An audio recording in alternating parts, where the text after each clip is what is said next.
What is going on? My name is Guns, and today we're going to talk about why you should not pre-order Ghost Recon Wildlands. So, a couple of things. I did get to play in the technical alpha, I also played in the closed beta, and I'll more than likely play in the open beta, and I may possibly receive a copy for free. None of those things are going to actually entice me to play this game on release, and I'll give you a lot of the reasons why. For one, let's go over the things that feel terrible first, and then we'll get to the reasons why I'm most disappointed with this game and the lack of progress that they've made, I should say, in the developmental part of this. First off, if you're playing in this game, it doesn't run all that well. Some people have said, yeah, it runs great, yeah, it runs terrible, it's all over the place, it's spotty. It is a closed beta, I'll give you lenience there because the optimization is one of the last things that developers tend to do. So, like I said, optimization, lenience. But some of the issues still remain. In the technical alpha, one of the things we complained about a lot, obviously aside from the technical issues such as bugs, crashes, frame rates, things like that, was gameplay feedback in itself. This was some 3 months ago that we gave them this feedback regarding gameplay. It hasn't changed in the least bit since then. So a lot of the issues that a lot of people are having in terms of Ghost Recon and how it feels is that the movement feels clunky, unresponsive, and dim-witted most of the time. Driving cars, they all feel exactly the same, and there's no real fine control over them at all. It's very loose control. You're either turning a little bit to the left, or you're doing a full-on fucking power slide with that bitch. There is no in-between controls for cars in Ghost Recon. Azid and I, interestingly enough, did a test where Azid did the test too, but not knowing, and then he was like, yeah, it drives so much better. He shot the tires out of every single car that we were driving, and the car drove better. It was more controllable, it was easier to, it was stupid, the fact that we had to shoot out the tires to make the car controllable. I don't know what that says about the game mechanics and the physics of it, but that's just hilarious to me that it feels like shit, and then you shoot out the tires, and it's like, oh, well, no, it's actually not that bad when you shoot the tires out of the cars. So we had to shoot the tires out of the cars to make them controllable in some sense of the way. So, land vehicles feel like shit. What about air vehicles? Well, air vehicles are weird in general. First off, helicopters and planes are missing yaw control. So, helicopters and planes have technically four modes of control. You have pitch, which is up and down, pitching the nose up or down to control whether you're going towards the ground or towards the sky, or whichever direction you're currently upright in. Yaw, which controls the left and right movement of the vehicle, turning left or turning right. And then there's roll, which rolls the entire vehicle on its side from right to left and allows you to drastically change the direction of the vehicle in a quick fashion. Ghost Recon Wildlands does not have yaw control for helicopters or planes. And taking out yaw control completely is a massive, massive mistake. In my opinion.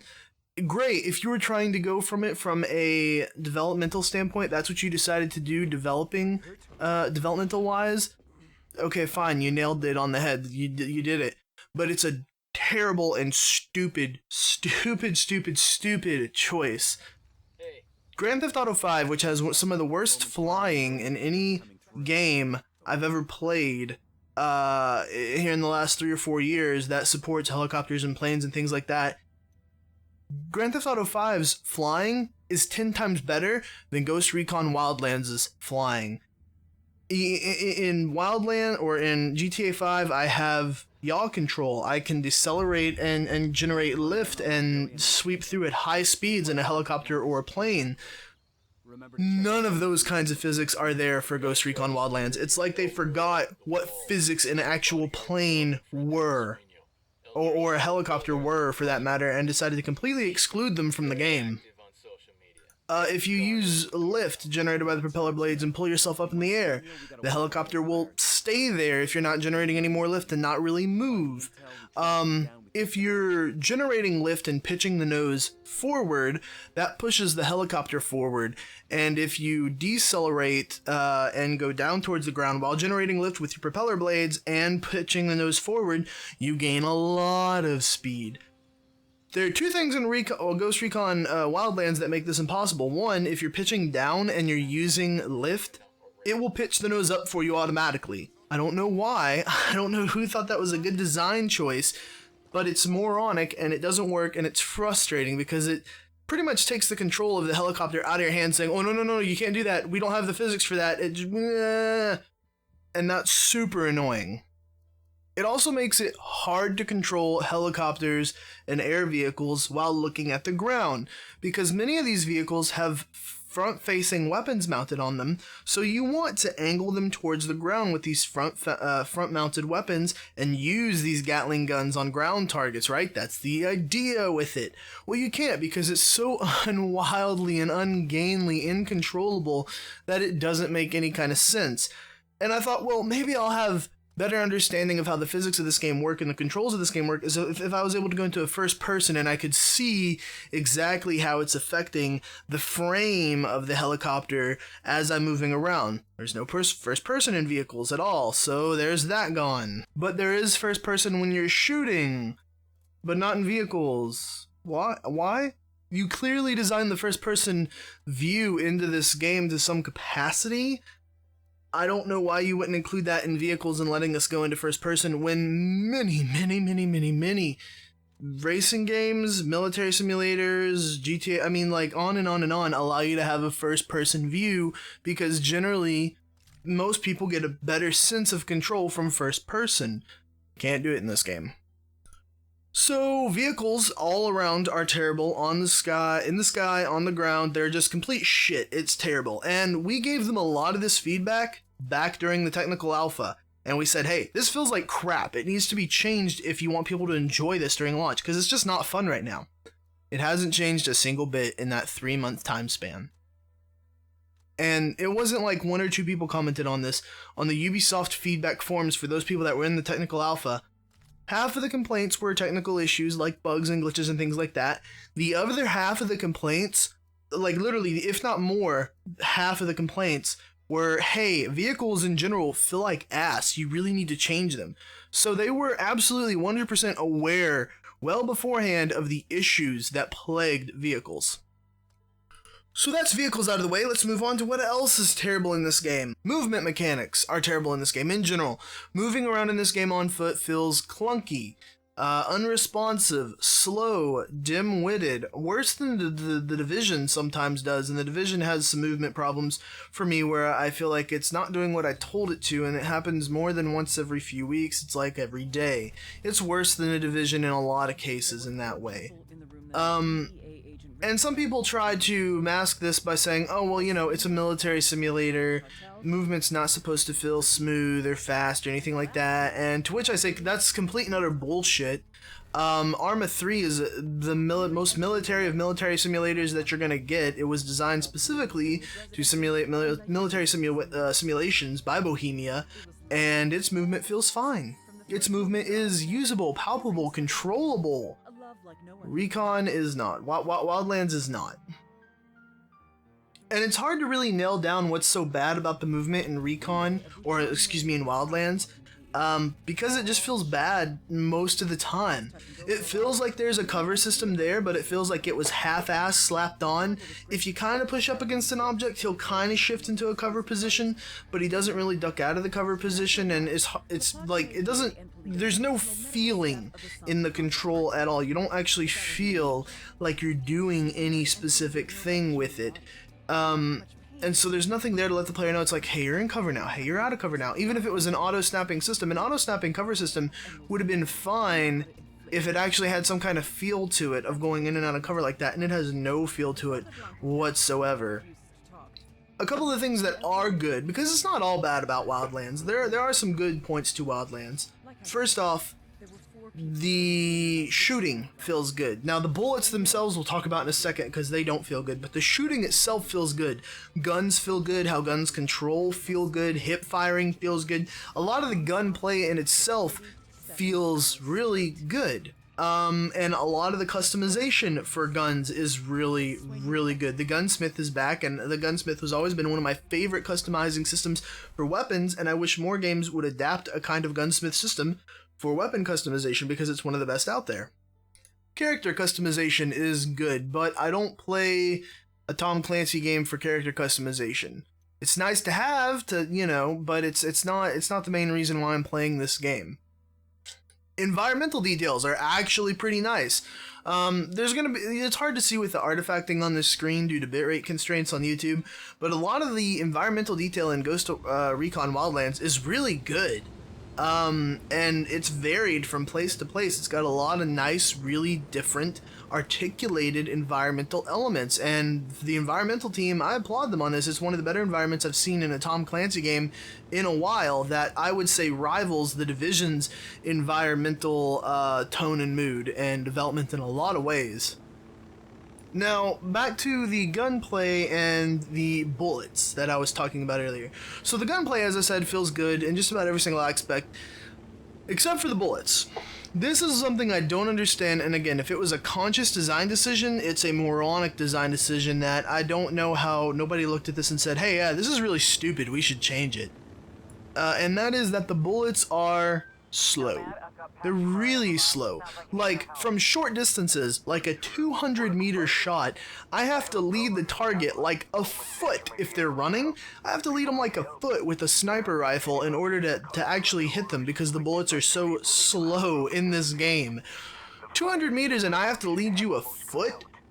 I don't know if you guys know anything about ballistics, but for those of you that do know anything about ballistics, that is so far from realistic, it's laughable. It's immersion breaking clown car territory. It's so ridiculous. And for somebody that knows how a lot of good gunplay and physics work, it just boggles my mind that they allow that. Like they thought that was a good idea. I'm at a loss for words in terms of how terrible that is. So while a lot of short-range gunplay is really nice, short to medium-range gunplay is really nice, that slow bullet movement ruined a lot of the long-range gunplay for me, and it would take a lot of adjusting to get used to being able to use that effectively, to the point that it's just like it's not really worth it. You absolutely could learn how to be a proficient sniper with that system, but it's gonna warp your mentality and your perspective when it comes to going from this game back to any other game that has any kind of long range element to it. You're just gonna be like, I fucking don't get this. So yeah, a lot of my complaints. The movement, the bullet travel time, the vehicles, these are a lot of conscious design decisions that they had to make at some point, and I really like sit there and question, and I'm like, how did you guys play this and think it was good? How did this get past like any kind of Q&A whatsoever? This game has been in development for 5 years. Did you have one system and then decide, oh no, it wasn't good, and then went to this system? Like, how bad was the previous system for you to switch to this new system? It boggles my mind that nobody looked at this and said, yeah, this is really bad, we should improve this system a lot, because there's some things you need to have in a kind of open world game. The gunplay you got down right, which is one of the huge things you have to have in a shooter game. Bullet travel time needs to be faster. If you fix that, gunplay would be perfectly solid through and through, like nearly perfect in terms of how gunplay feels. But in an open world game where you're traveling a lot, travel needs to feel good too. Your vehicles need to feel good. They need to feel varied and different, because I don't want to get into a truck and then get into a sports car and be like, what's the difference? I should be able to tell the difference immediately, and I can't. And missing components of control, like there's no yaw control on planes, or helicopters for that matter. How do you completely ignore an entire element of control? Like you're just like, yeah, you know, we felt like you don't need to turn planes left and right. It's a design choice. No, it's fucking retarded. I'm gonna give this game a lot of shit for a couple of reasons. One, I've been a big supporter of Ubisoft here lately. In the last year, they have delivered 2 games, and they're about to deliver a third, For Honor, which I'll be playing a lot of. Rainbow Six Siege, I'm nearly at 400 hours, you know, in the last year. That's not a lot compared to some people, but it's a lot. The Division, I'm nearly at 300 hours in that. They've given me 2 games that I play a lot of, despite their criticisms. They're fairly decent games in their own right. This game, I mean, you're going to play through an open world terrorist kind of game. You're going to play through the campaign, the main story. But I just can't see you spending a lot of time in this game when all those systems feel so terribly. And then on top of that, they're already asking, hey, buy our DLC. And it's like, no, you haven't finished the game yet. It's not fixed. It's not playable. Many people that played this closed beta during this weekend were like, okay, when's this game release? And they were told, oh, next month? Are you kidding me? The game's not done. That was many repeat people's response to this game is like, it's not done. Why are you releasing it next month? It's so far from done. Like, if this is your idea of the game being done, spend another year on development because you really honestly need it. And unfortunately, they're not going to, which is why I cannot recommend this game anymore, especially in March, when we have For Honor, which I've played the beta of, and I love For Honor, despite some networking problems and maybe a few balancing issues here and there. For Honor is a fucking excellent game, and I wholeheartedly recommend it if you're into that type of game. Mass Effect Andromeda, Halo Wars 2, Horizon Zero Dawn, the Switch with Zelda Breath of the Wild. With all that coming out around the same time, or within the month's time that Recon's going to be released, I don't know how you could be confident in releasing this product in the state that it's in and thinking, yeah, it's going to sell well. You honestly would have such a better chance at delaying this game 6 months and releasing it in September and October before the big holiday hit. And you're not gonna do that, and that's why just because of that, you're gonna ask people to buy this game, and then you're gonna patch it out later. Is more than likely what you're gonna do. I can't recommend this game in the slightest right now. This game was on my buy list. Like, I was fairly confident, yeah, I'm gonna get Wildlands, and it's gonna be one of the games that play a lot this year. It's not.